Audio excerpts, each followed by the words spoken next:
Yeah. Okay, we are live. Hello and welcome to Fermenting Opinions. I'm your host, David Papiden. I'm your co-host, James McVeigh. And we're Fermenting Opinions, the podcast and Hangout in search of a more palatable political ferment.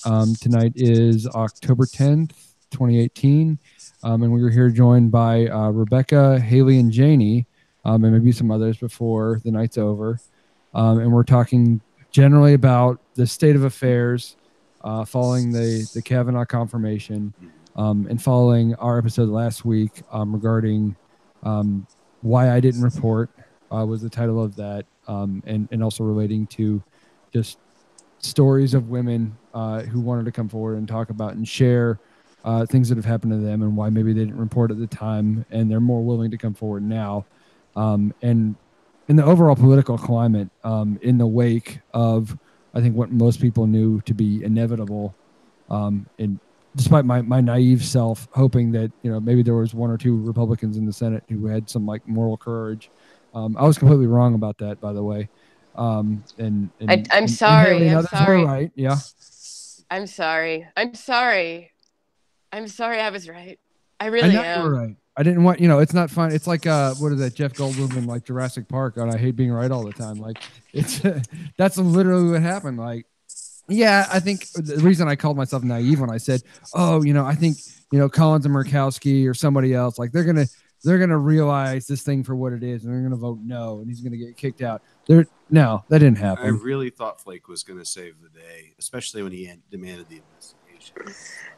Flake was the one who I knew wouldn't do it. Yeah. But Murkowski was, I think, the one that a lot hinged on. Oh, speaking of that, and she kind of punted. The Alaska GOP is about to kick her out of the party and tell her she can't run again as a Republican. Even though she voted as president, because she didn't vote yes, because basically. She voted no in cloture. She voted, yeah, she did vote no in cloture. She said that she wouldn't support him.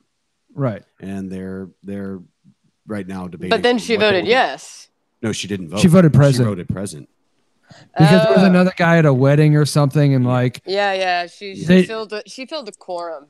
But basically, yeah. Sorry, that's a little. That's okay. Yeah, she voted to reduce the total count that had to be considered, so they didn't have to wait around for another 12 to 16 hours for this guy to get back from the wedding and then vote. I guess probably yes. I'm not actually sure. They haven't decided what they're going to do. I guess, but the head of their chairman has basically said that we could either decide if we're going to issue a statement reprimanding her, or if we're going to just tell her that you're not invited. You're basically kicked out of the party, and you can't. So they're reprimanding her for not falling in line. Yeah. Oh, see, no. They can do that. Yeah, I mean, it's a political party. They don't have to give her a nomination or endorse her in any way. But that's apparently what they were talking about. I just saw that not too long ago. Yeah. So we had Murkowski is the only one who had anything close to a moral backbone, as far as I'm concerned. I was watching, what was I watching last night? Anyways, I was watching something news related. And they're saying that it's the Democrat in North Dakota. Oh, damn it. Heidi something. Yeah. Heidi Heitkamp. Yes, yeah, that's that it. she's looking, that they think that the Republican is going to take her Senate seat. Her seat was vulnerable. They knew that beforehand. Yeah, because she didn't vote for him. And she actually came out and she said, you know what? I was actually going to vote yes until I watched his testimony with the sound off. And I watched him throw a fit without listening to it. Yeah, she said, I watched his body language, and my mother is a sexual assault survivor, and I did not believe him. I just didn't believe him, and I don't care, but I have to vote with my conscience. Yeah, I mean, that's kind of where I was. I don't even know if it's a matter of I don't want to believe him or her or anything else. I have to go to the Timmerman argument. I mean, he was an absolute shit show. That's not absolutely. What I expect. Yeah, that's I expect out of politicians. But I don't expect it out of a judge. I find it kind of hard to swallow that it's okay to reprimand, a fellow senator or congressman based on how they voted if it's not with the party, just because I think shouldn't the ultimate rule be hey, we're all here to get stuff done, and we all want people to vote in a way that they think will benefit the interest of the nation. Exactly.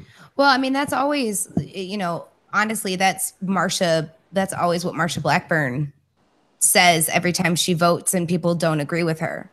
Well, I have to vote my conscience. And that's what people, oh, wait, hold on. Am I bobbling my head correctly? Okay. I have to vote my conscience. And that's what, my constituents want me to do. And it might not always make everybody happy, but that's what I have to do. But it's not about voting your conscience. It's about voting what you think is best for the nation. So her message is off. Just FYI. I mean, we could do a whole show on what's, in my opinion, wrong with her, and the race. I think interestingly surrounded this with regards to Tennessee politics, that Bredesen actually said, Bredesen, who's the Democratic candidate for Corker's seat in the Senate running against Marsha Blackburn, said that he would have supported Kavanaugh's confirmation. Do Democrats eat their own now? I think, which is like your favorite subject. It's my favorite show on television. On today's episode of Liberals Eat Their Own. Yeah. I mean, and now a lot of Democrats are poo-pooing on Phil Bredesen. And I mean, he's your only shot to turn a Senate seat in Tennessee blue. But let's shit on him because he had an opinion about something he wasn't involved in. Right. That's my takeaway from that. And we're going to get to some other, I guess, sort of more relevant to the main topic, but I think it's worth touching on. I think from what I've seen, we've learned. Say, Bredesen said a dumb thing. He said something to me was spineless in order to garner votes and act like, he's reaching across the aisles. People who are super pro Kavanaugh, they don't care. That Bredesen would have confirmed him. They're in the Republican camp. They're not going to vote for him anyway. He's not going to win votes. Well, I don't actually. I think that it was. I think it was more like a strategic move on his camp's part because he's still trying to appeal to a Republican base that doesn't like Blackburn. That's what I see that as. That's him. But that's kind of what I see it as. Basically, as a Democrat, you have no choice. You're going to vote for Bredesen. You can't walk away from that. What are you going to choose not to vote? Of course, you're not going to choose not to vote. Yeah. Hashtag walk away. Yeah, you can post whatever you want on social media. Right in a ham sandwich. I mean, what are you going to do? Isn't that how Hillary Clinton lost the 2016 election? Exactly. That's what I'm saying. We're not going to do that again. And hashtag walk away was created not by Democrats. Yes. It was created by Russian bots. Yeah. I have a friend. I lost a friend over that. I don't want to go off on a tangent, but I lost a friend over that the first time I contradicted them on the Republican Democrat quasi flip in the Southern Saturday kind of thing. Mm-hmm. And I made a point of fact, and they're like, no, you're with them kind of thing. I'm disowning. But I was real mad about it. But your guy saying that he would vote for Kavanaugh is I think that might actually be a smart move. Yeah, because it's not like he did do it. It's a complete hypothetical, and there's no way to sort of test on that. It's just a cool thing that he gets to say that people will receive who want to receive it well. Exactly. Yeah, that's kind of my point, though. Is there are a lot of that Tennessee, was my point. Oh, well, sorry. What I was saying was there's a lot of Tennessee Democrats pissed off about it, and they're mad at him about it. They can be mad at him. They still have no choice but to vote for him. Yeah, I'm just skeptical. I mean, that's accurate. That's the thing is the big takeaway from when I've heard the smartest takeaway is saying, okay, you set a dump for Democrats, people who are very anti-Kavanaugh because we think he's kind of rapey and not appropriate. Kind of. You said a dumb thing. It looks spineless and politically motivated. We're still going to vote for you because we don't really have any other option this time, but we are going to primary your ass if you win. That's next time round, you're going to get primaried because of what you said. If we're that mad about it. I mean, just understand it. Okay, I don't like that you would have made that decision. I think you will generally make better decisions than the other person, and that's what I want you to do. And but know that I'm watching your record, man. You see saying that also, and I mean he's doing it to get a broader base of voters, which you have to respect and understand. This is in times of campaign. It's a time of war for him. He needs to round up anyone he can. And so just don't like let his tactics on doing a hypothetical thing that we have no way to validate whether or not it actually would have happened. You can be mad that he said it. You know, you should hope that those other people believe it, though. And yeah. I hear you. I agree with you, Haley. Janie, I was going to ask you, what do you think about it? I guess really the only thing that I have to contribute here is that I find myself wondering, what am I going to do come, time to vote? And I guess it's like what you guys said. I don't really have another choice. So the alternative is so much worse. So I guess I'm still going to vote for the guy, even though I think it was a dumb thing to say. Because if you as a Democrat vote for Blackburn out of spite, you're not really a Democrat. Yeah, that's, yeah. And I mean, I think that we're all just kind of still reeling, from being put in positions of rock and hard place with two-party system dynamics. Mm-hmm. And it's only been this is 2018. Since 2016 was whenever it was really just kind of hammered home. We need a little bit of time to sort of adjust. Still got PTSD. No, we need a little bit of time to adjust to, okay, all right, well, this is how the system is set up, and it's in this two-party thing. If we don't like that, we have to change it, and we're perfectly capable of doing so. Millennials are going to make up something like 30% of the voting bloc in 2018.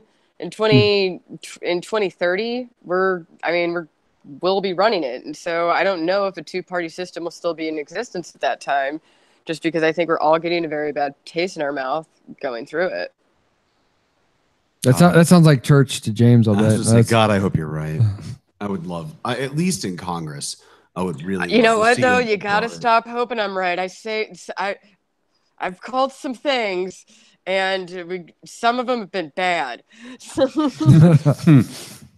But they still happen. No, yeah, me too. Trust me. I know. I've been there. Yeah, you gave me false hope for Flake, so thanks. I mean, but he did pull through in the steps for the investigation. I want to point that out. I was right about that. I knew he's tricky. But how much was he really putting on the line to call for the investigation that was called for by the Trump administration and then limited in scope so that it didn't really, on purpose, so that nothing really came of it? We knew that it was going to be. Did you see that Kamala some monkey Harris, bullshit? Yeah, it's drilled down and got the FBI, whoever the head of the FBI is. Christopher Wray. Yeah, she drilled down on Christopher Wray today. To get him to basically admit that the scope was limited, but we knew that because the White House. We knew that. Super duper. Well, yeah, he didn't give any parameters though. He just said yes, it was limited in scope. Well, that's what we knew from the beginning. We talked about this on one of the Hangouts. I said, if they do an FBI investigation and it doesn't reveal a smoking gun, there's nothing the Democrats can do. The one thing that the Republicans have in their back pocket, though, is they can limit the scope of the FBI investigation. Yeah. They're fighting the FBI investigation, but they can limit the scope of it. So, okay, let's ask what the political play here is for Flake, though, because he's not running for re-election. So are we thinking he wants to challenge Trump in 2020 as a more moderate Republican? I don't think that's likely. I don't think they're going to put anybody up as a primary challenger. That's part of. Do they? I don't think they get a choice. The main line. I don't think they get a choice to put up a primary challenger. It's usually a question of will people challenge. As independents. I don't know the answer. I don't know in the Republican Party. I'm almost. I don't know if they can. I think it works the same way on the national level. Is that you can be a member of the party on a national level and submit yourself with enough signatures or whatever as a nominee. Or not as a nominee, but as a potential challenger and go in and open a primary. Most people don't do that out of respect for a sitting president because they feel like they're going to get shellacked. Right. Which is but with Trump, historically accurate. Also, the next question is, do we really know if Trump's going to run again? Yeah, he's opened up. He opened up his campaign. He's already campaigning. Like months after he. I personally don't think it's for a bid for presidency. What I think he is doing is showing a political move that he made that at the time people were like, whoa. And it was just like, yeah. And guess what? FBI investigation, everyone happy. They don't have anything to complain about. And boom, I know when to place the right strategical moves. Like he's going to go private political consultancy, and he's just trying to ban out some more bridges. Okay. I mean, that's exactly what I was wondering. I mean, what's the other? I mean, I think that, there are several Republicans that look like would be good challengers if he didn't. And I know we're so far off the original focus, but I mean, even Governor Kasich out of Ohio. Yeah, Kasich. I liked Kasich. I like everybody. him Who too. doesn't like Kasich, though? I mean, like, I think he appeals to a very broad spectrum of people who are not fringe left and right. Yeah, except he's, yeah. Yeah, I like Kasich a lot. Except what? Except people who are not farther on the left and right on the spectrum. I think he appeals to a broad base in the middle. Oh, I'm sorry. I was. God, I'm so hard to do anything with. Mm-hmm. Yeah. No, except actually I like you. Thanks. Actually, he has in the state of Ohio, he's sucks when it came to public school vouchers. And he fucked that system up really bad. And abortion rights. What did he do to abortion rights? He was a sponsor of, was it the 20-week bill or something? No, he didn't. He didn't sign it. Oh, okay. He didn't sponsor it. He didn't sign it. Okay. But yeah, I have friends in Ohio, and whenever I say I like Kasich, they're like, meh! And those are the two things that they bring up. But I mean, he's still a Republican. Like, I mean, I'll agree on the vouchers. And I am open to limitations on abortion access so long as it's balanced out with also providing better sexual education and access to birth control. Right. Like, I'm fine with limiting that so long as y'all are taking care of the things that need to be taken care of. Respectfully, though, isn't that like saying I'm for voucher programs so long as they don't defund public schools?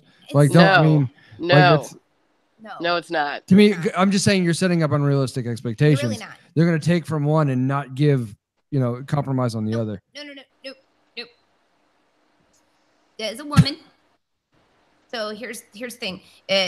We've shown that better access to education and birth control actually drops the abortion rate down. Absolutely. A great deal.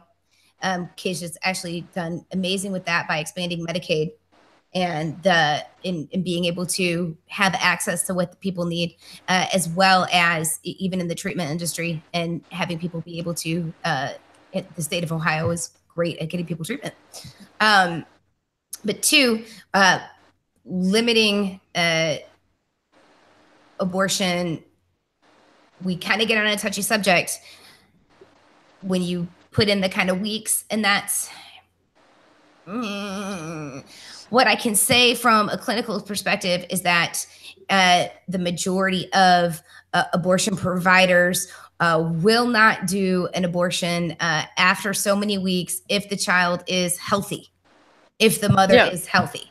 There are not abortion providers that are going to go in and give an abortion in the third trimester. That's federally outlawed.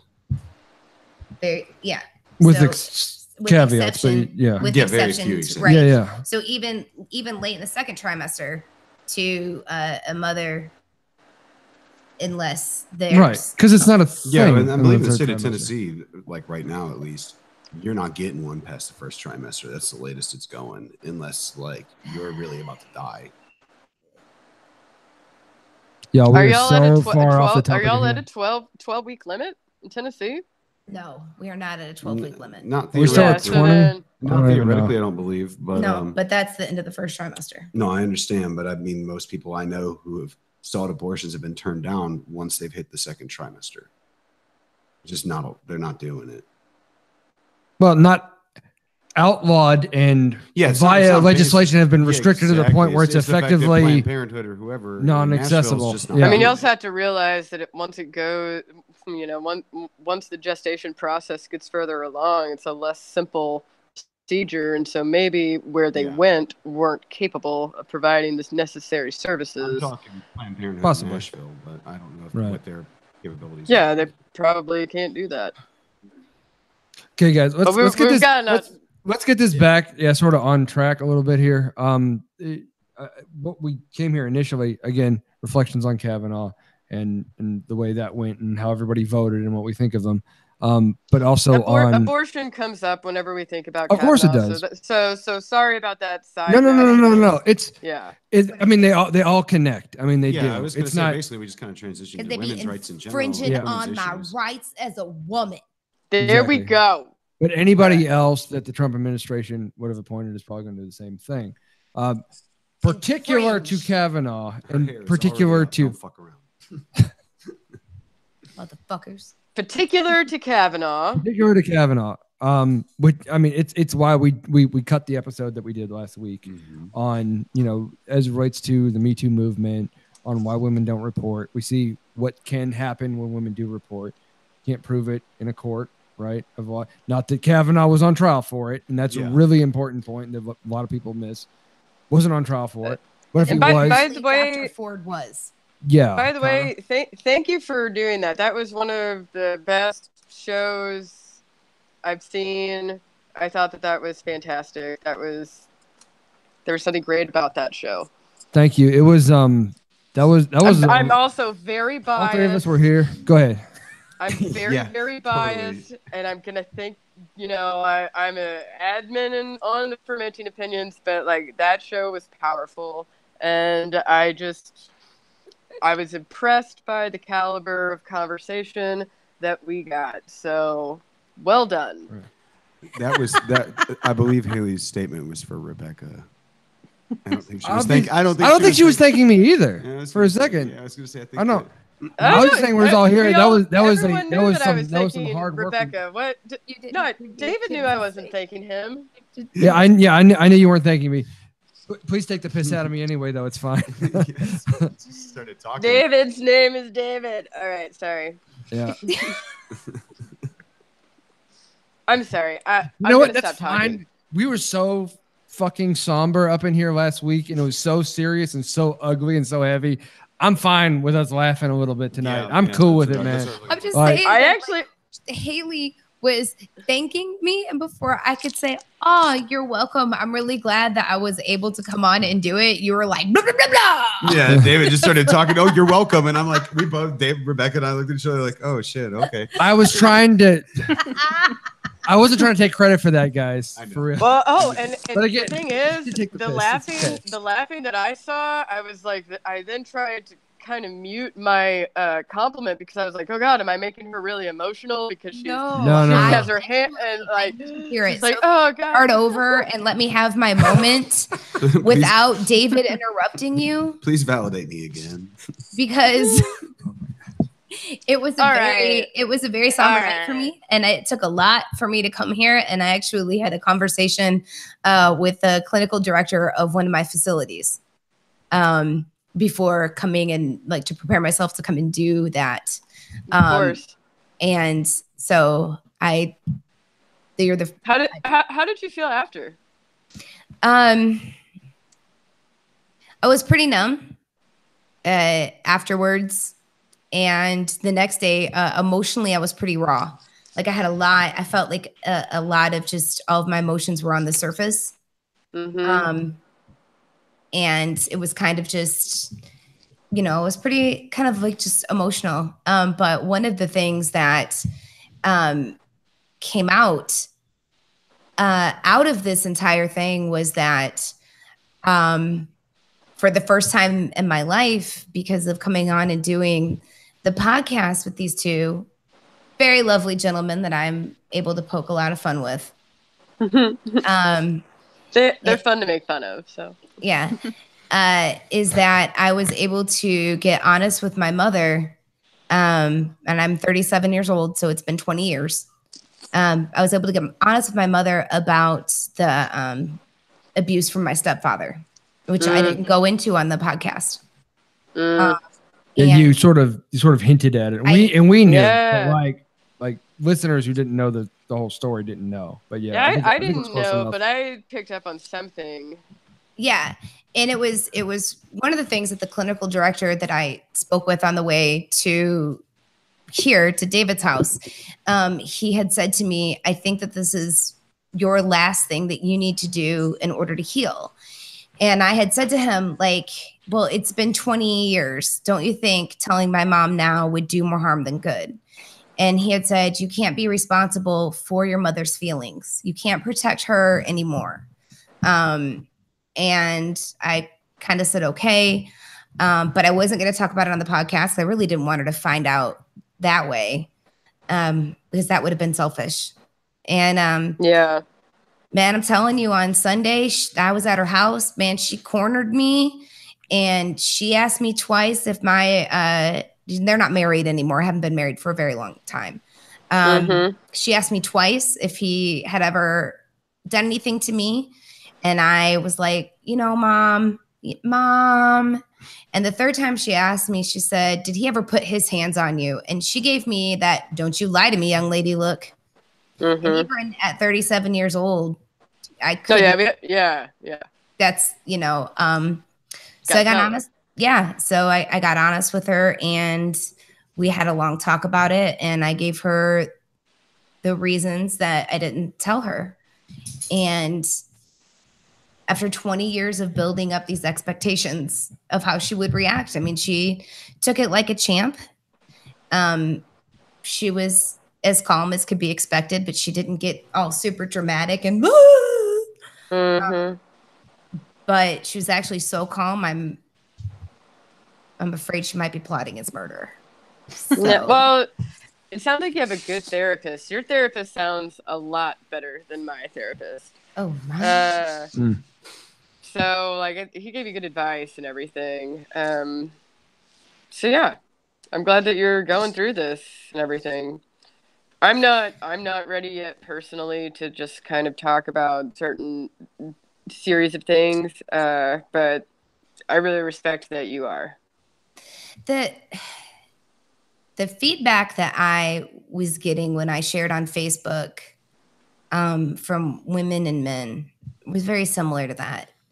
And they were saying, I wish that I was as brave or strong. I don't know what that means, but as you are, and thank you for telling your story and standing up for us. And man, I just, if it helped one person, and I know that it did by the instant messages that I'm receiving, I'll keep doing it.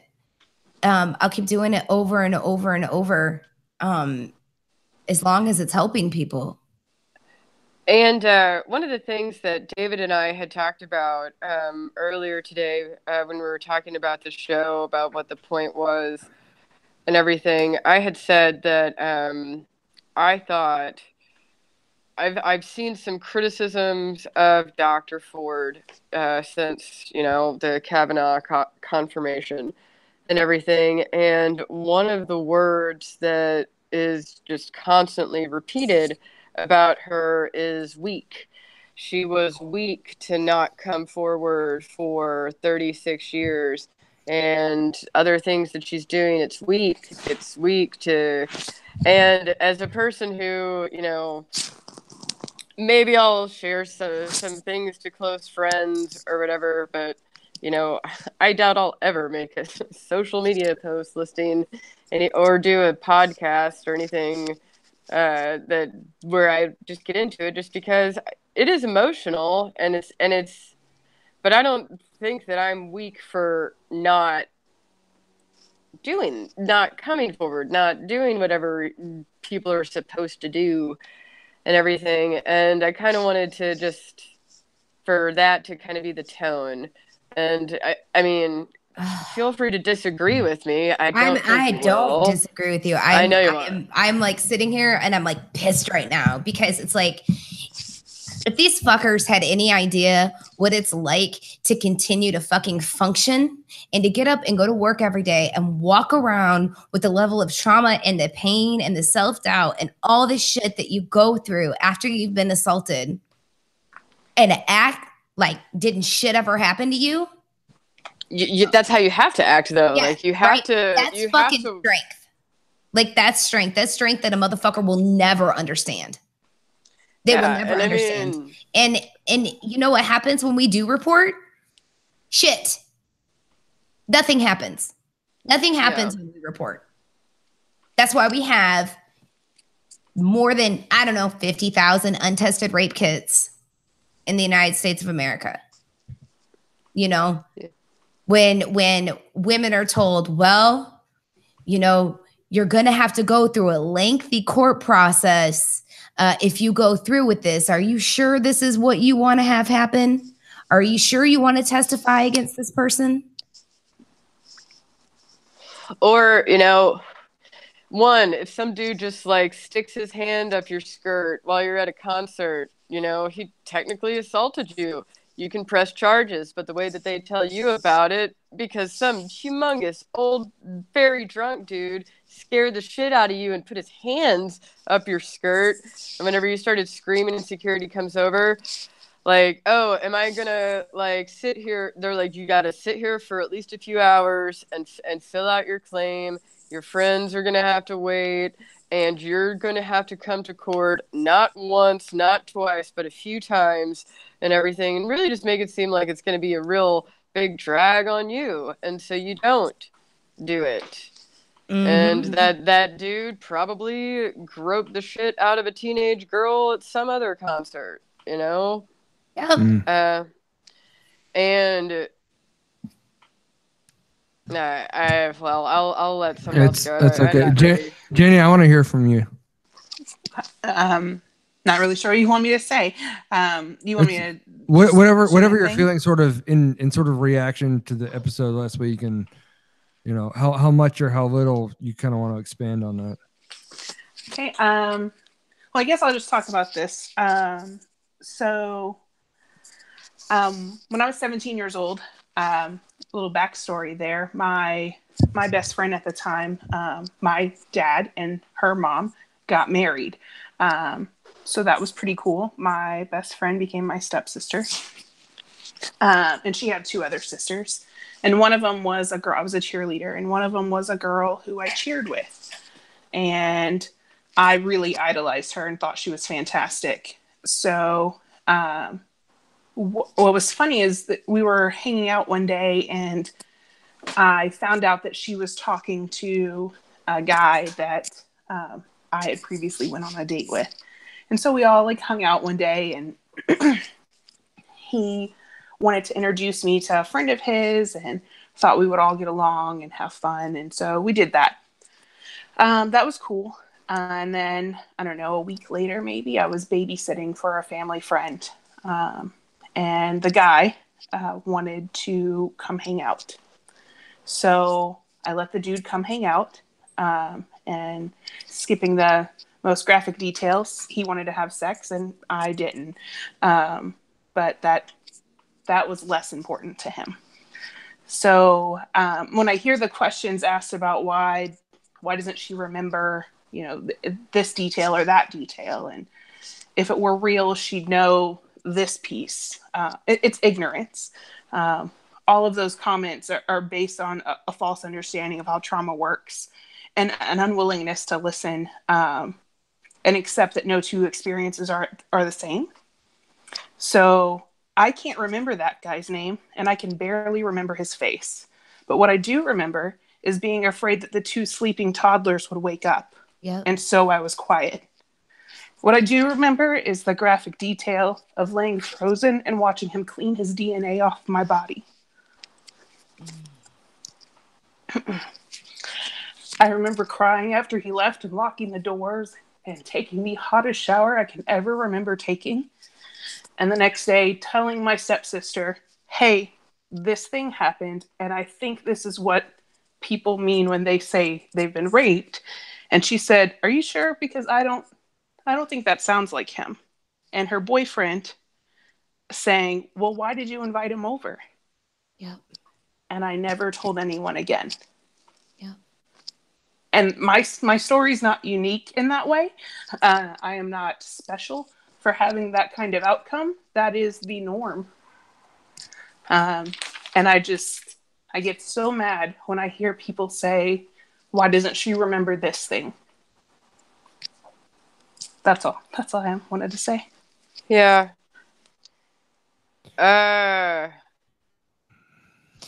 It's because we can't fucking remember, right? Because we go into self-preservation mode, okay? Because my mind has the ability to shut down things that scare the shit out of me, okay? Like my mind shuts down, okay? And I go still, and I close my eyes, and that's why I don't fucking remember. And the mind protects. First of all, this is my girlfriend. Hey. And hi, Janie. Since the first I heard this, like my veins have been pumping battery acid, and I've been just fucking furious just hearing this. And it's difficult to process and hear someone you care about, someone you love, has been through something like that.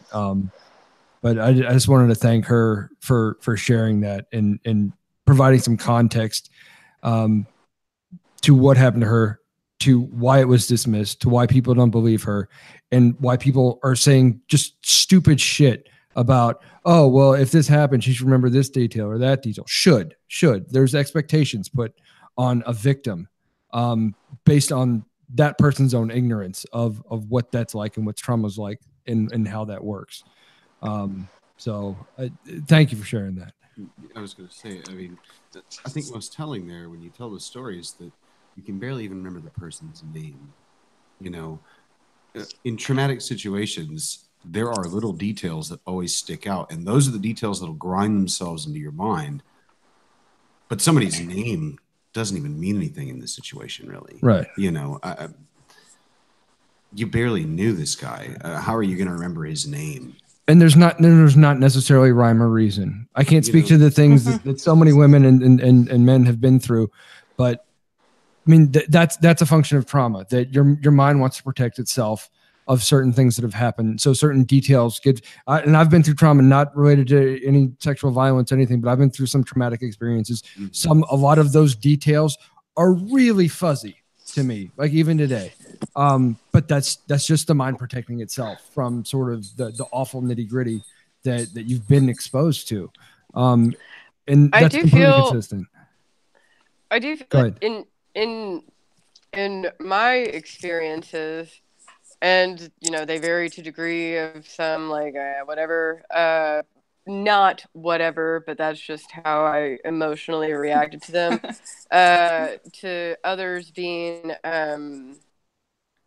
you know, was it my fault that I ended up in this situation? And there was one time leaving a high school party where my two friends and their boyfriends were walking ahead, and there was this guy who pushed me up against a truck. I don't remember I think his first name was Carrie. I remember the names of my two friends. I know their boyfriends at the time. But also, you know, like, after he like solidly groped me and I just kind of wiggled away, I still got in the car and I rode with him. And I actually didn't think about this incident again until Dr. Ford testimony, and I told it to my mom, you know, and for the longest time it was, well, I was wearing a skirt and I was leaving a party.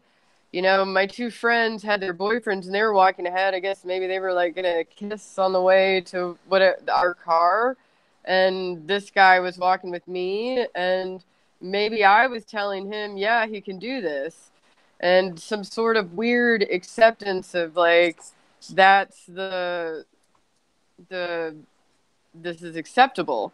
The societal norm, I guess. And, you know, and I think that all plays back into what I was talking about last week when about rules. Yeah. Sorry. Yeah. But can I finish? Please do. Please do. So I think it all goes back to what I was talking about last week, where I have this list of rules. Okay. And I have this list of rules, and the rules are supposed to keep me safe and thereby keeping me in control. Right. So when something like an assault or rape or whatever happens, I have to find the list of rules in my head, right? Because it's not like we write them down, right? They're just the rules that we've been raised with. Like Janie, like you were saying, you know, when you're talking about what happened to you, when you're talking about when you were raped, right? The guy says, well, you shouldn't have invited him over, right? Yep. Okay, so rule broken, right? You didn't break any fucking rules. The guy fucking raped you, right? Like you didn't want it to happen, and he fucking did it anyway because he's a piece of fucking shit. That's what he is. Right? You never should have had to go through that, and none of us should have. But we try to control it, right? Like Haley, you had to find a way to wrap your mind around it. Okay?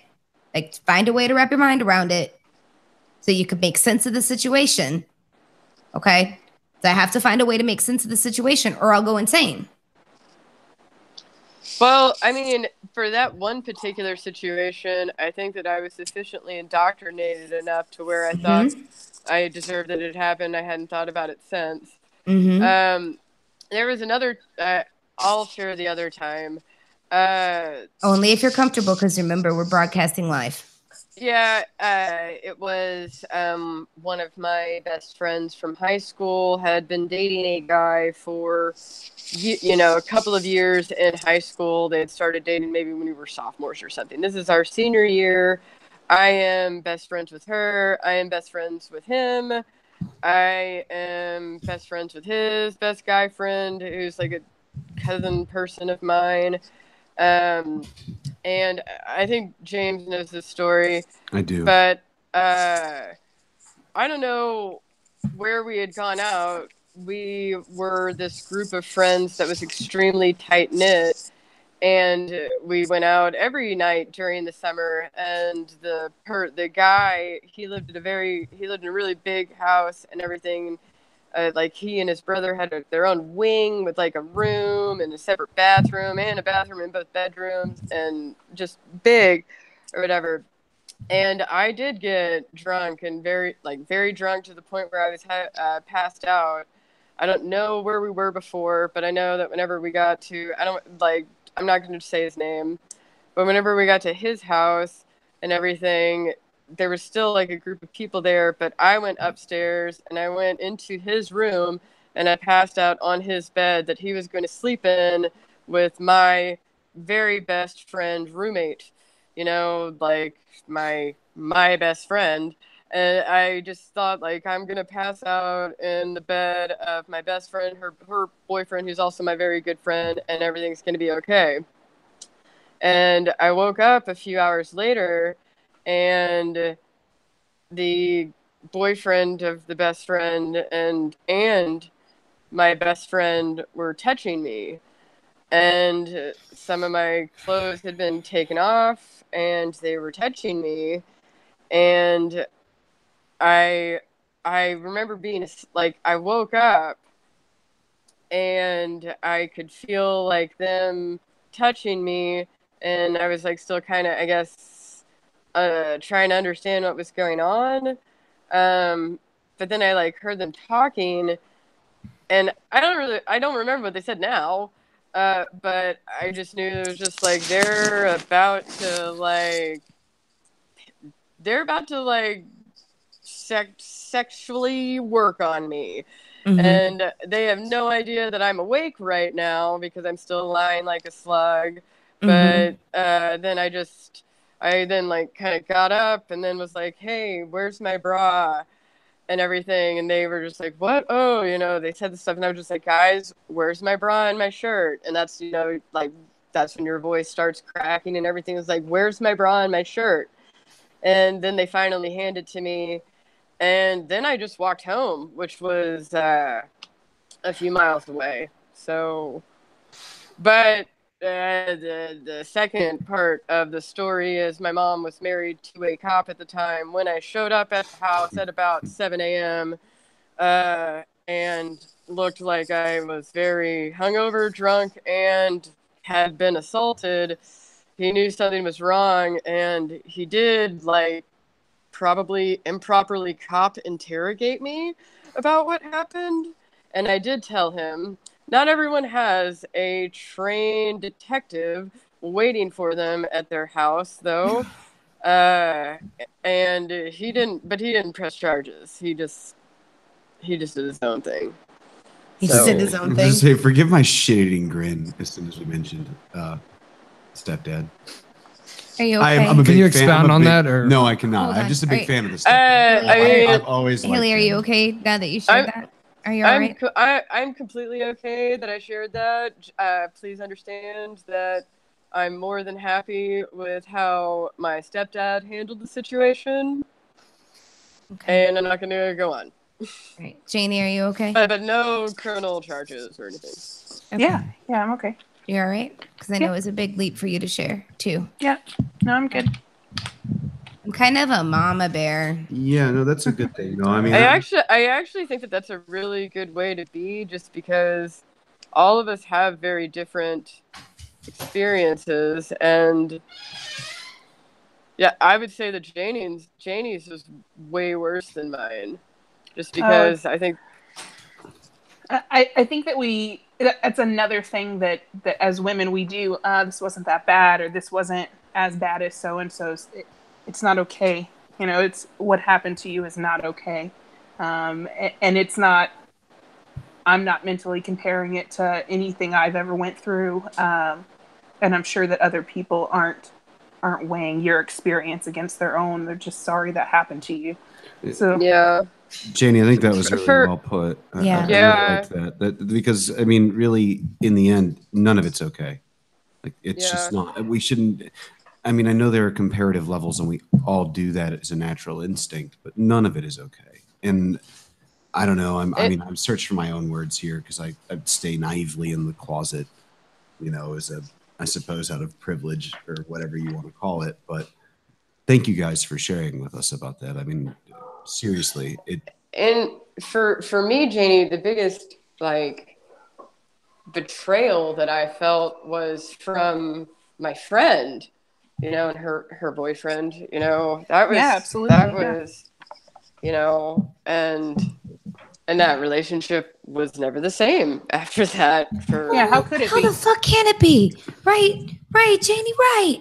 Like, But and the thing, and it was never, you know, it's never been acknowledged. And the thing is, it was all of us were all very close, and then it's weird too because I had a very close knit group of friends in high school, and then college started. I have college friends and everything. James is one of them, but you know, my husband is sometimes like, "Oh, what about your high school friends?" And like, you know, when that happened. But he's not gonna get in trouble. He went over to the dude's house and he beat his ass. I'm so hoping that's what happened. we all know. one of us get some justice. But Right. also, like, I lost that. It was an entire crew, and every single person rallied around the dude. Because I was drunk, I passed out in his bed. How was I supposed to, you know, like, of course he's going to try to like take my clothes off and finger me and whatever else while I'm passed out. Of course, I fell asleep in his bed, you know. And this is all 2005. You know, we're going on 15 years now. Yeah, so like I had a great group of friends in high school, and then this thing happened, and yeah. Yeah, I mean, Haley, kind of coming off of that, if you remember, I mentioned that my stepsister, I idolized her. She was the one who I first told, and I don't even speak to her anymore. I mean, our parents are no longer married, but like that never recovers. I tried to trust this person that, you know, that I was, you know, super proud to be, you know, a part of her life, and I wasn't listened to. And so then that was just never the same. I I mean, I wasn't even a cheerleader because I couldn't. I actually got in trouble for not smiling enough, so I had to leave the team that year because I wasn't happy enough. So I mean, all that to say that I understand like those relationships are just ruined. Yeah, it was, it was more so it was just the true innocence lost. Like, why did you do that to your friend and everything? I recently got married, and the girlfriend who is no longer with that guy for a long time, she reached out to me just because she had heard that I was getting married, and, She wanted to know why she wasn't invited? No, one of the first things she said, I said, I responded, this is all through whatever medium. I don't know if it was email or something, but I just said, thank you so much. And, I see that you're happy on your Instagram posts, and I'm really proud of you, and blah, blah, blah, blah, blah. And then she responded with, I am so happy you don't hate me. Sorry, that like that. But she's been dealing with her own guilt for however long. And could you have been honest with her, Haley, and say, you know what? I do hate you. But I don't. Not even a little? I honestly think that we were indoctrinated to think that we were subservient to men in the culture that I grew up on. I can't speak for either yourself or Janie. I can speak to me and my friend because we were both from New Orleans, went through the same Catholic upbringing, and, I think that at that night she had a drunk boyfriend who wanted to do stuff, and she had been trained to keep her man happy. And okay. Yeah, I mean, I can't really speak specifically to that experience, but I can say from kind of like an outsider's perspective, having gotten to know everybody and a lot of people who grew up that way, I think Haley's absolutely spot on with that. I mean, I think that I mean, weren't you, Haley, I think you were the person who told me that wasn't like your senior graduation project planning your future marriage. Ugh. Yeah. Yeah, it was. That was like how you graduated high school, was like, oh, by the way, you have to do this senior project where you plan how you're going to get married. Oh my God, I would have failed. Oh, I didn't fail. What I did was everyone else took it really seriously, and then they threw all of their bridal magazines into the trash. They cost like $15 in, like 2005. And I just ripped out like one page that had a ring on it, one page that had a dress, and like glued it into collage. I didn't give a shit for it. I did make a marriage collage though. Yes, I was required to. How accurate was it in retrospect? Oh my God. No, my God. It was like, the thing is, I'm pretty sure that I had the wedding that other people like really tried hard to plan. I mean, yeah, your wedding sounds like it was pretty badass. I mean, yeah, dude, I married like a foreign blonde prince in a castle kind of thing. So, in the foreign land on a giant boat and all of that fun stuff. Yeah, no, well, on an island. But on an island. Yep, sorry. Then we got to by a boat. Yeah. Yeah. Hey, look, there's a dude that joined us. Yeah, Terry has joined us. Terry, how are you doing? Okay, I'm not sure if you can hear me. I can hear you. Yeah, we can hear you, brother. I just got this mic, so I wasn't sure I had everything. Do you have headphones, Terry? I do. Awesome. Do you have them in? Yeah. Well, maybe I need to turn the volume up. Yeah, he's speaking a little bit more softly, but he sounds like he's coming in pretty clear. Is this Terry Starkey? Yeah, Starkey. Yes, it is. Yeah, that's me. Wait. How do you pronounce it? Starkey. Starkey. Oh, I can hear you really well whenever you do that. Whatever you just did. I just turned up the sensitivity on this thing. There you go. Very good. Terry, welcome. Yeah, Terry's a regular of the fermenting opinions. Another friend of the ferment. A friend of the ferment. That's right. This is the first time him joining us. So thanks for coming on, man. So I guess he saw it because I post the links a lot, and sometimes people join, sometimes they don't. But thanks for joining in. Have you been able to see any of the conversation, Terry? That's all I've been able to do up until now. I clicked the link earlier and it didn't show me as a participant, but I could hear you guys. I was able to make a chat, but apparently you couldn't see that. So I just left and came back, and I don't know what's different, but it worked this time. Hey-o. So how much of that heavy stuff? So what are your thoughts? Yeah. What specifically? I mean, what's something memorable you just heard, and then what are your thoughts on it? Well, I guess I came in when you guys were talking about hearing the accusations of being weak for not reporting. That's not something I agree with. Like I said, I've personally interviewed, I can't remember how many victims of sex assaults, and it takes a tremendous amount of courage, I think, to come forward and report those things, and they are the most difficult interviews to conduct as an officer. For some background, you are a law enforcement officer, yes? I'm retired. Okay, retired police officer. Yeah, very good. Yeah, which people in the group already know that pretty well, because you kind of background that for people listening. That might be the first time I'm hearing it. That actually leads me to a really great question. As a law enforcement officer, I suppose people come forward with these kinds of accusations. How do you go about investigating them, especially when there's a lack of evidence? It's kind of, do you just have a report from somebody? Well, if all they have is a report, all you can do is really get a statement. If they can't direct you to a crime scene to process, if they can't direct you to any type of physical evidence, then that's all you got is what they're telling you. What if they name accusers, or what if the accuser names a supposed perpetrator? Well, again, this is kind of depending on the situation. I can tell you that I share the frustration of people that try to report in these cases. I've had a case of probably the worst case scenario that I've ever personally dealt with. There was a lady who was in a drug rehab place, and she had broken out to go get high, and she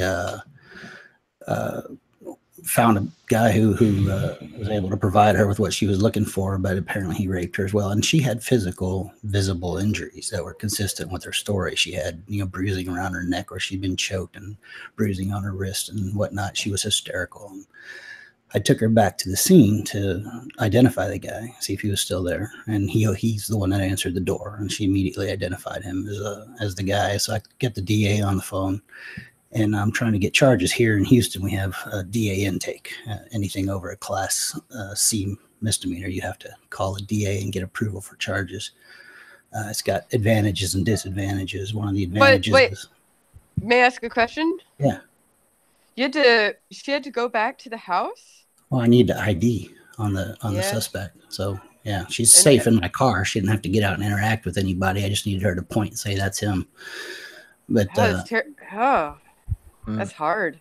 I can't believe you need approval to make an arrest over a Class C misdemeanor. He's saying it was more than a Class C. Yeah, more than a Class C. Anything over Class C, we have to get on the phone. Misdemeanor is like a very simple assault. It's like a touching assault. No, Class... At least in Tennessee, I'm sorry, I'm thinking Tennessee perspective, but a Class B misdemeanor, which would be above a C. I'm sorry that I interrupted you, Terry. I just couldn't... I felt bad for the girl for having to go back to the door. Sorry. No, it's okay. I mean, I always feel bad for them too, but I need an identification, and the only way, of course, get in proximity to the guy that did it. So,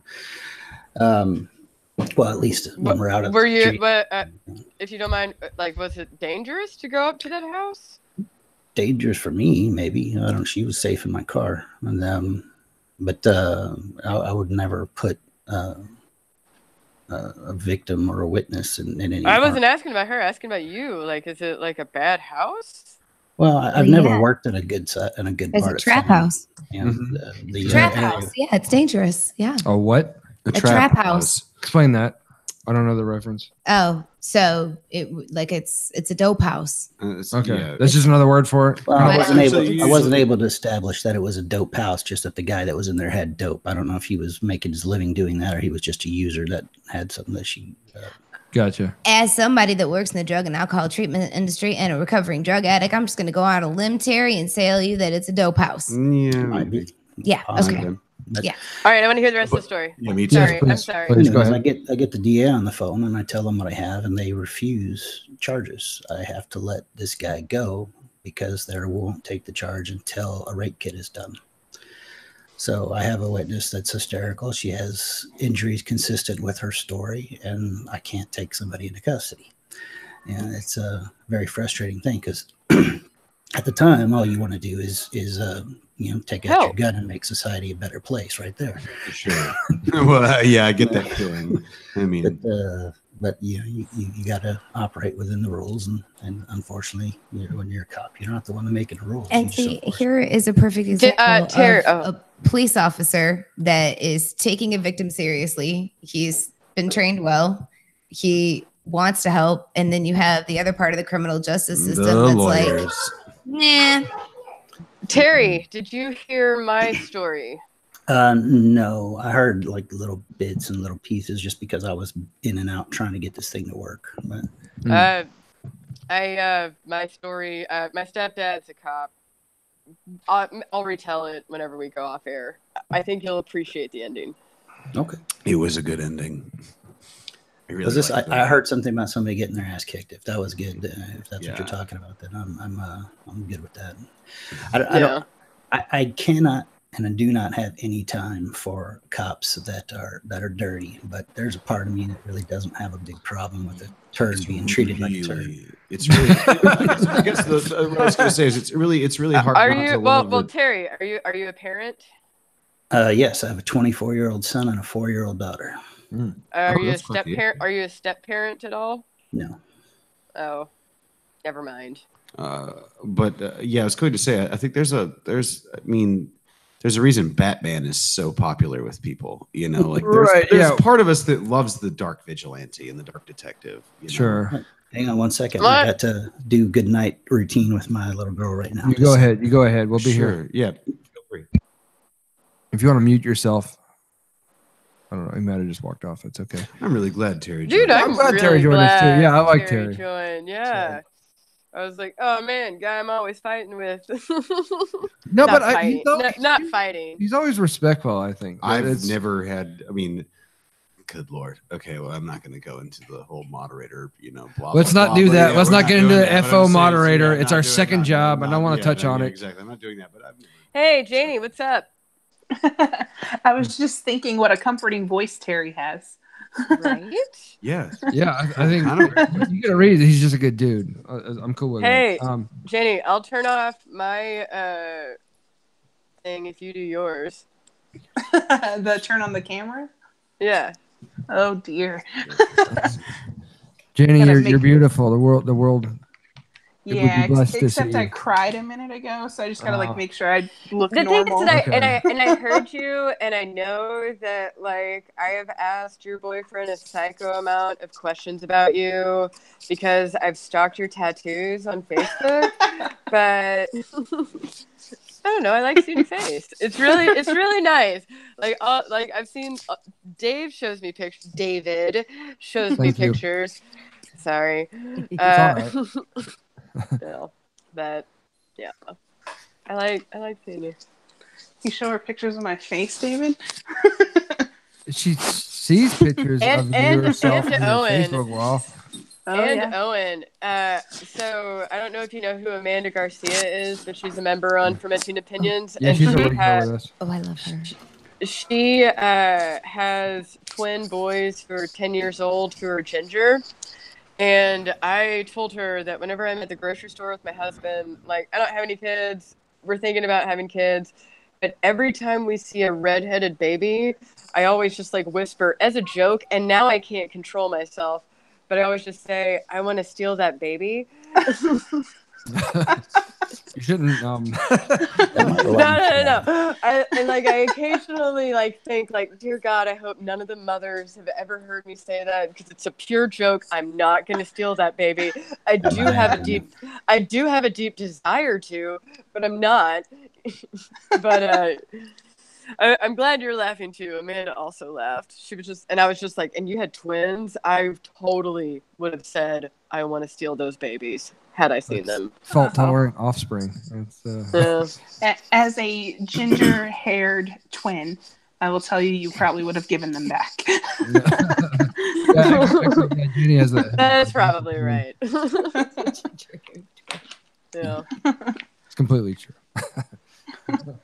I'm adorable. However, the combination is a lot. I didn't know you were a twin, David. You didn't tell me all the information. I guess I didn't. I'm sorry. I failed in that interrogation, that deposition of. Jane, do you feel weird? Like I like follow you on Facebook, and then I ask David questions about who you are. Does that make you feel weird? No, not at all. It does now. No, because I stalk people on the internet. So, like, if you are a female who messages my boyfriend on a regular basis, I know all about your life. Yeah. Because social media. This has taken a whole other turn. No, actually, I don't think it has. I totally respect that. And as a woman who totally understands that, of course, I want to know. Wait, now I want to know what Haley said. No, this just got juicy. I got up to use the restroom real quick. As a woman, if you know... Wait, I'm not nearly fermented sorry enough for this conversation.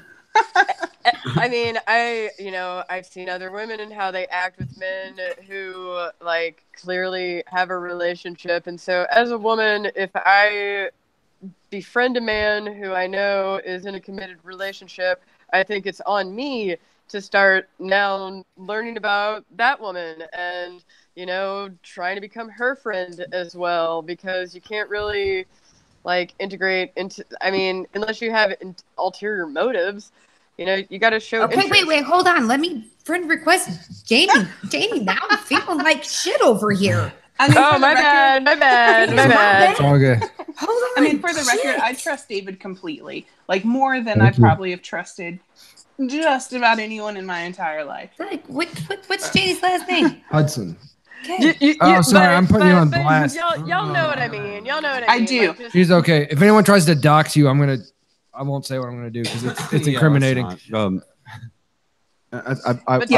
go on the record. Jay and Silent Bob. I'll go on the record to say that I'm pretty sure you can trust David. Yeah. I've never seen a shady move out of you. I don't know. Are you? No, I'm just saying. I'm a female that messages David, and I'm not. I feel like very awkward at this moment. No. David and I made it very clear that she stalks me.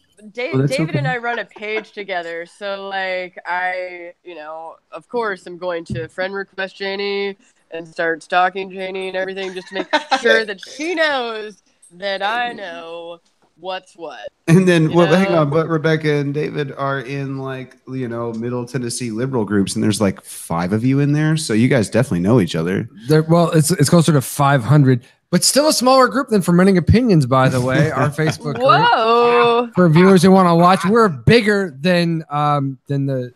Wait, I think Terry's back. Is Terry back? Yeah, I'm here. Hey, so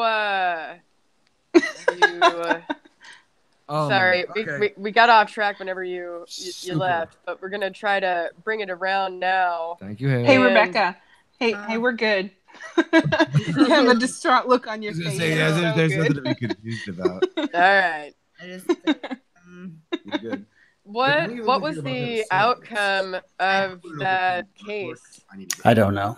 That's one of at the time I was working patrol, and generally you get a case, you do all the investigating you can, you hand it off to the concerned division, and they take it from there unless I get called to testify in court or something. I never hear about it again.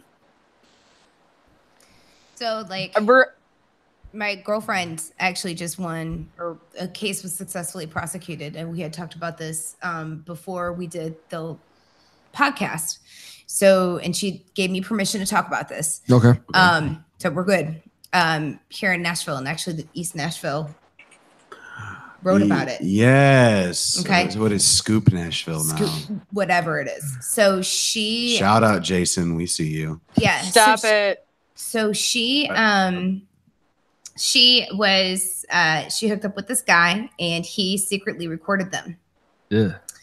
And then it started to Snapchat the video to people that they had mutual friends with. And one of the people sent her a text message and said, hey, so-and-so is sending these videos of the two of you to everyone. And she was mortified. Revenge porn. Yeah. And she was, actually, she called me. She was hysterical. She was like, I don't know what to do. I don't know what to do. And I said, oh, we're going to the police. Like, we're going to the police right now. I said, because this is super illegal. I said, you know, he videotaped you without your consent. I said, and now he's sending it to people without your consent. I said, this is a crime, a big one. I believe it's a felony in Tennessee. It is. Yes. So Terry, what state were you? You were in Texas, right? You said Houston. Correct. Houston, Texas. And we went to the local precinct, where it would have taken place at the area. She made the report. She was contacted by a detective the next day. They did what they called a perp call, which Terry, you should be, you're familiar with that. The perp call. So the perp call is where she called the guy on speakerphone. The detective was recording it. She called the guy and she said, hey, people are calling me and they're saying that you're sending them videos of you and I having sex. I didn't give you permission to record me. Why are you doing this? And he said, relax. It's not like you can see your face in the video. Apparently somebody knew who she was. Yeah. I was just exactly. Tacit admissions of guilt are still admissions of guilt. I love it. Right. And she's like, how could you do this? I can't, like, blah, blah, blah, blah. She kept the conversation going and he promised that he was going to delete it. So, like, immediately the detective, like, got a warrant, like, you know, right then for the phone. He went right over, knocked on the door, took the phone, and it was actually successfully prosecuted. Very excellent. Yeah, I don't doubt that. Yeah. Sounds like a slam dunk. I don't know off the top of my head the law here regarding recording video. I know you can record audio here as long as somebody in the conversation knows it's happening. We're the same. We're a single party consent state, but in this particular instance, for audio recording. In this particular releasing it, that's another story. Especially with video. Well, no, in Tennessee you can release it too. It's single party consent, so a recording is a recording, but you have to worry about defamatory issues. Specifically here, though, sexual recordings and things like that are fairly well protected. I think that's kind of universal, isn't it? It's a right to privacy, essentially. You know, like if you're not giving consent to this being released, I mean, I believe it is pretty much universal across America on the idea. Well, I mean, so that's whenever people talk about one-party consent, we don't want to confuse those two different things. One-party consent is whenever you, as a person, record a conversation, and then you can hear back the conversation. That same principle is not going to be. I mean, maybe for the audio, I guess, but not for the visual. That's not it. Like, one party consent is the audio recording. Like, that's explained out. Tennessee has the same thing as Texas. It's audio recording. Yes, I believe you're correct on that, Haley. I don't. My only experience with it was as a prosecutor, and most of the time it was sexual in nature. But yeah, you can't photograph people in this state. I know that is, if it's sexual in nature, it's at least a low-level felony. I believe it's a misdemeanor if you're photographing somebody without their consent and it's not sexual. But not in public, right? Yeah, exactly. Not in public, but yeah, in the private, when they have an expectation of privacy and you're doing this somehow, secretly recording them in their home, secretly recording them in your home, things like that. That's a misdemeanor at least. And if you're appealing to in your own home, in your own home, why would they have an expectation of privacy in my house? It depends on the setting in your house, your bedroom, your bathroom. I would have an expectation of privacy in, like, my aunt's house or something. Yeah, like if I use the bathroom And I in believe your it- house and you secretly record me. Exactly. However, like- if you have surveillance cameras at your home, there is an though, expectation of privacy in a bathroom. Yeah, but you can have if you're in my nanny- living you can room, but you if you're can in have my nanny living room cams. or- Most states, you can have a nanny cam or something in your own home, and you are recording people without them knowing, but they're invitees in your home. Right. There's got to be Yeah. there's got to be a context consideration there. Exactly. If you're in my I think bedroom it's- because I'm showing you my bedroom set, that's one thing. If you're in my bedroom because we're getting intimate, that's another matter. Exactly, and I believe that's what I Totality of the saying. circumstances. Yes, ma'am. That's exactly right. Anyway, I think I just derailed that, and I'm sorry. I want to apologize. Okay. Well, That's good to you know, clarify. I think people want to know that. So just to have it said, Terry, I do have like question. I want to talk to you for a little bit, but I don't Sure. know if it like has anything to do with the topic at hand. So, whenever we finish wrapping this up, please don't hang up the phone call or anything. But Okay. just because that like when to retire, crap like that. But this whole thing is about.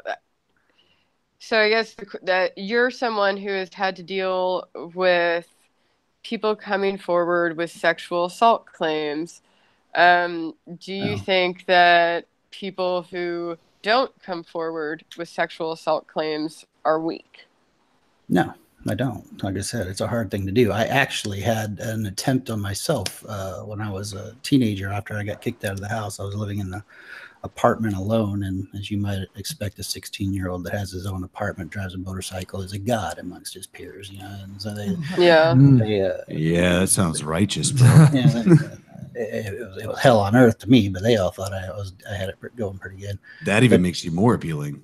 Yeah, but the better than a 16-year-old with a van. yeah, I'm sorry that happened. Let's keep to what he was saying. But I had a bunch of people over one night, and one of the people that came over was actually an adult, and I don't know anything about the guy. I couldn't tell you what his name. Don't think I knew it that night. But all I could tell you is he had an English accent.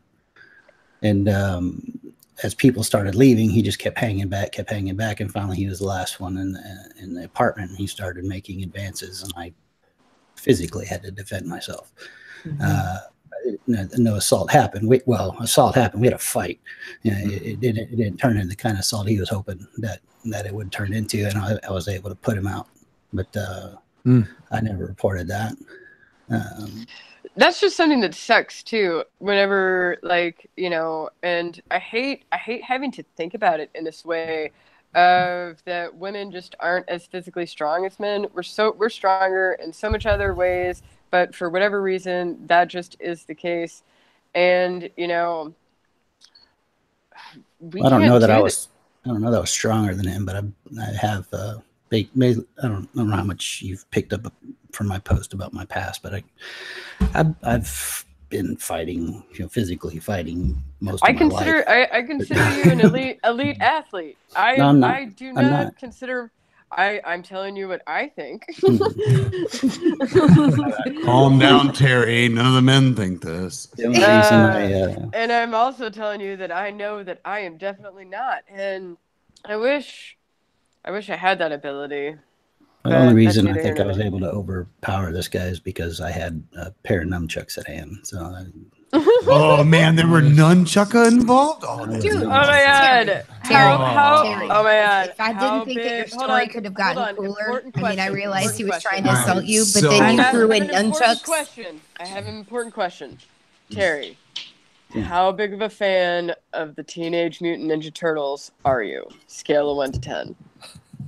2, 3. You had fucking nunchucks. Okay, hang on, guys. I also want to point out that we are totally trivializing his story right now, probably because he's a man. I don't care. No, probably because he won the fight, right? Yeah. Because if this was realistically, if this was a dude that was, or this was a woman that was assaulted by a dude, it probably would have gone very differently. Odds are, right? Yeah. Wait, you're trying to say a woman can't whip out some nunchucks and kick some ass? But statistically, what's the likelihood? I just want to point out that we're kind of trivializing it, and I'm having a really hard time not doing so because, I mean, there are so many. He's talking about Yeah. There's I so get many it. tropes I'm Celebrating enjoying. It went your way, Terry. I'm glad it went your way. I am celebrating the fact that he was able to fend off his attacker. Absolutely. And I have been in a couple of fights before that have ended in my favor. One that has not ended in my favor, on similar grounds. But I don't know. I don't know if I could do it alone in a house, though. I always, like, the other times it was sort of, I was able to use my environment a little bit to my advantage. But those times don't really get me emotional. Like, I don't, because I didn't get assaulted. You know, like someone came and challenged, and I didn't get assaulted.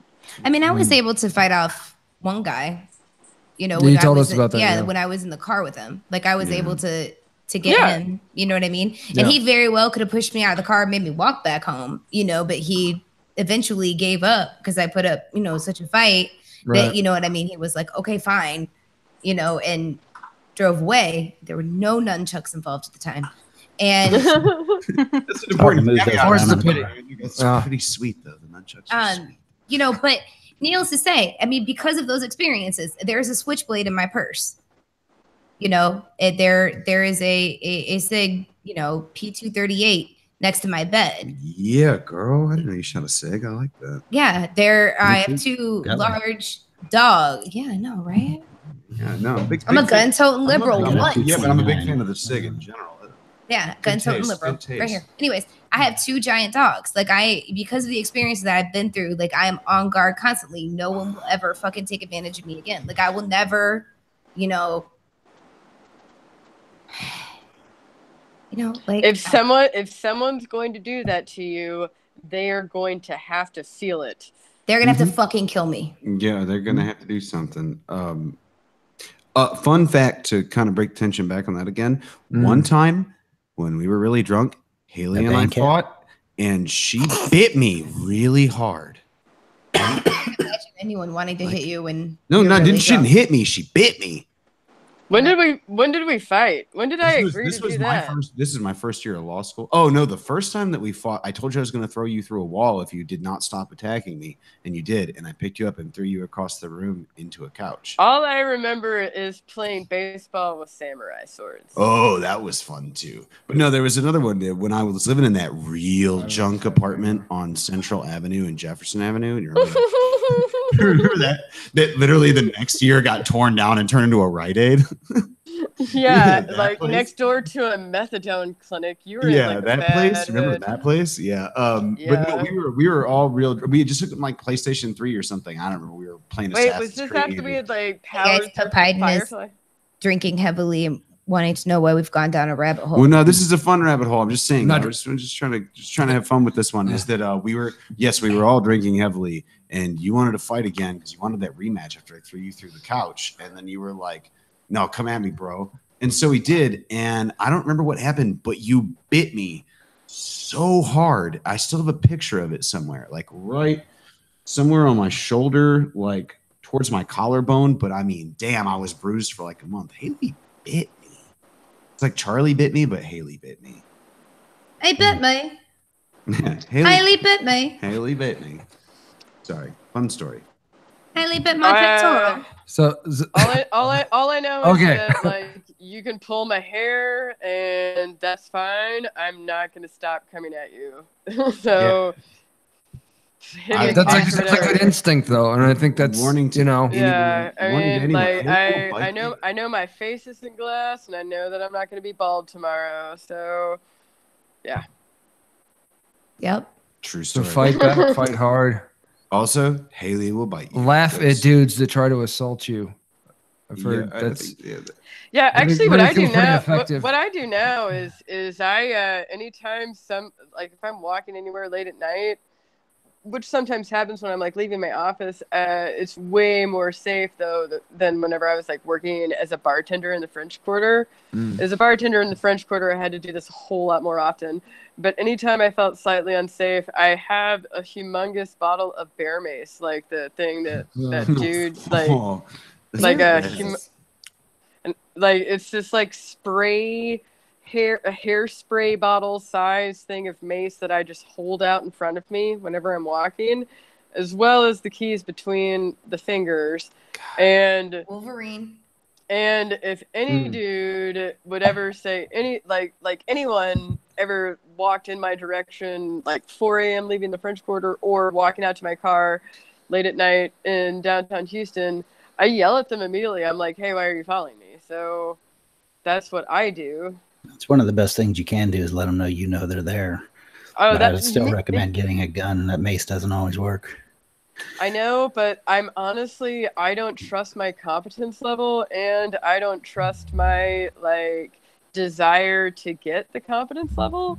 And so I was going to say that's the second part, because you're competent, Haley. You could easily learn. I'm going to be real talk real quick on this whole gun thing. My gun doesn't go with any of my outfits. All right. Man, that sucks. Look, okay. I know everybody's like, oh, carry a gun. All right, look. My gun doesn't fit in my Coach bag. Makes it way too heavy. There's not a special place for it. And if you tell me, oh, they make purses for your guns. Well, Coach doesn't make a purse for my gun.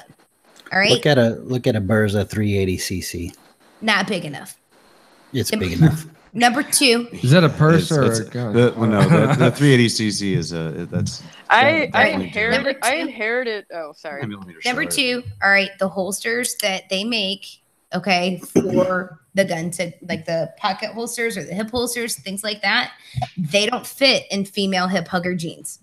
They cut at your hip. They cut into your hip. Yeah, no, they do. It hurts. They don't. They fit great in men's pants or whatever. Man, they don't really fit well.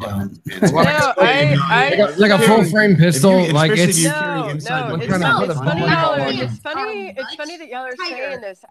Man's pants out there. No, if I'm wearing a suit, I'm wearing a shoulder holster rig anyway. Yeah, shoulder holster doesn't fit around these shoulder boulders. Okay, so I need you to calm the fuck down. So I'm from South Louisiana and everything, and the extended family and everything is all deep Southerner people. And a family member died, and the kids, we all got guns.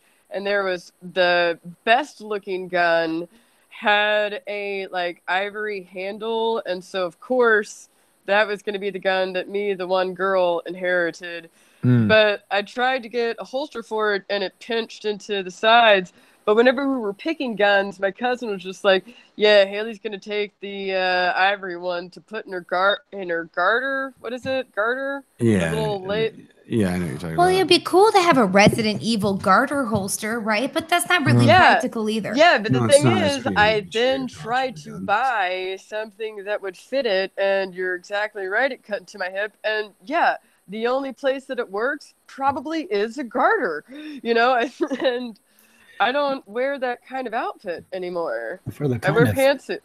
For the kind of encounter that we're talking about here, when you're likely to use it, I call them oh shit guns, because that's what they are. Even 90+% of all police shootings happen within 5 feet. If you're going to shoot that gun, you're going to be so close that even the muzzle of blast is going to be a factor in injuring this guy. You sound exactly like my stepdad right now. You can put him right up to his stomach and pull him and inflate him. I mean, you're going to be that close. So. My favorite, really. Wait. But what else do you have to add to that? So is there an alternative? No, I said, I think a Berza 380cc is a very good gun. Where am I gonna put it? In your purse. Yeah, we're talking about. I literally carry it in my pocket. It's so small. It's got almost exactly the same profile as a Walther. Y'all have better pockets than we do. Yeah. Okay, hang on. I will say, for Haley's sake, if you're wearing a pantsuit and a suit jacket, I guarantee they make a dainty shoulder holster that'll work nicely with that suit jacket. Doesn't work. Tried it. Really? That sucks. Because I have boobs, and whenever you have it, and that's where it lies, it makes me look like I have one boob that's a monster boob, and then a normal boob. They also make purses that are just for carrying guns. So but then it's not. But then you have to go hope you have your purse. I lose shit all the time. I don't know.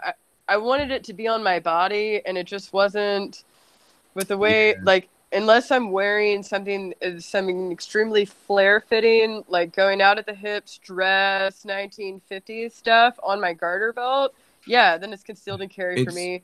But otherwise, like... Yeah, because my office is right off Elliston. I'm going to tell you, it's really difficult for everybody. I understand where you guys are coming from. Because women's fashion... women's fashion are not working well for it. It is still really difficult and a conscious effort you have to make. Concealment is a whole field research. But like, let's also keep in mind that, like, I'm not comfortable with my skills with having a gun. I'm not comfortable. Like, I'm worried that I would do something to make the gun go off accidentally. You know, like, I've been there, like, I've cleaned a plenty of guns, but, like, just for me, I don't think that I have the passion for having the knowledge. And I just, so I don't want the responsibility. No, that's a decision everybody has to make. Yeah, exactly. It is a decision everyone has to make, and I totally support that, and it's just, I don't want to have my option be, well, better start learning about guns and stuff whenever I know that that's just something I'm clearly not comfortable with. Like, I'm not interested in learning about, and I don't know, so I would rather that the conversation shift to, like, let's make people stop being so willy-nilly about their moral compass when it comes to sexual assault. But because I don't want to carry a gun. I don't want to have to. To tie this back in, I think you're making a good point there, is that we're talking about strategies for women to protect themselves, because we know that based on our legal, and not pointing fingers at anybody, but the way the system is set up, the way the burden of proof is set up when sexual assault occurs, and the expectation of justice is truthfully so low when it does occur. That's why we're even having this conversation about, women carrying to protect themselves in the first place, right? And here's the thing. Let's be honest. If I shot a man who is attempting to sexually assault me, it's still my word against his, and I'm probably going to get hit with murder charges. Yeah. Well, I don't know how things are in Tennessee. Probably not here. When I was going through the academy, we had I think he was the number 3 at the DA's office, teaching us part of the penal code. And he had told us that in Texas, or in Houston, Harris County, the best defense for murder was the son of a bitch needed killing. So, well, that is different in Texas. No, that is different. Because you can commit a crime of passion in Texas. You can actually, like, accidentally, like, murder somebody in Texas. In Louisiana. Like, crime of passion, not get any time. Well, we had a guy. Same in Tennessee is that you have probation to, like, 20 years for manslaughter. It's up to the judge. In Louisiana, during Mardi Gras, whenever I was 17 years old, a guy followed me home and tried to kidnap me in front of my father's house. My dad was very strict. I had a 10:30 curfew. I showed up on time. I did smoke cigarettes, and so I was hanging out in my car and trying to wash myself clean of all the cigarette smoke when this guy pulled up behind me that my dad thought was a guy. He thought it was a parent because it was in the van. He thought it was a parent following me home, and he thought I was driving home drunk, and he just watched me through the window. But the guy came up with a mag light flashlight and started beating on me and dragging me to the car, and I started fighting him off. And my dad just immediately ran outside. He had a loaded shotgun under his bed that he did not grab, that I know on his deathbed he will apologize for not grabbing, because it's something that haunts him way more than it haunts me. My dad saved me, but no, he didn't kill the guy. The police officers at the time said, because my dad asked, he was just like, if I would have grabbed and I know that my dad and I are going to have this conversation on his deathbed, but he asked them, if I would have shot him, what would have happened? And they said, you would have walked, because it's like your daughter is being dragged to a van, like after she's being hit in the head repeated times with a maglite flashlight. You're clearly trying to save your daughter from what's going to happen. But yeah, sorry. I thought about that during it's fine. Brought up. I know that. But I think it's all all of y'all know relevant that though, story. right? I think well, I guess Terry But I and think that's Rebecca the- don't know that story, but I know y'all Yeah. know that story. Yeah. That story is But really I kind of nice. think that's the thing, though, right? Because like, there's again, that's something that men don't worry about. Typically, yeah. Yeah, like y'all don't worry about being out after dark and getting kidnapped and dragged to a van. I don't. That part I my don't perspective worry might be a little different on there because Well, you're a cop. I describe law enforcement to people as kind of like looking at an optical illusion, and you don't see it right away, and once you see it, you can't unsee it. You know, being a cop does that to the whole world for you. You know, you see. I'm not consciously on edge, but my wife catches me doing it all the time. You know, I still sit with my back to The same thing with my wall stepdad, Dave. There's stuff he does that, yeah, and I exist in a heightened state of awareness, basically, and I don't really know that I'm doing it. The cop that was assigned to my case, so the mugging attempted case, he ended up marrying my mom, and so that. Wait, really? Wait, I'm not gonna name drop him, but your stepdad was the one assigned to your case. I didn't know that. You never knew that Dave was the dude who was assigned to my mugging case? No, I did not. That's He- cray. He thought I was hilarious. I had no idea. I did not know that. And so he tried really hard. It did turn out it was a serial killer. But we don't have to talk about this. Yeah. We don't have to talk about this. I think honestly, we probably ought to wrap this thing up. You know? Yeah, I think we sort of kind of taken this thing around the world a little bit. I think we hit on some really heavy shit. And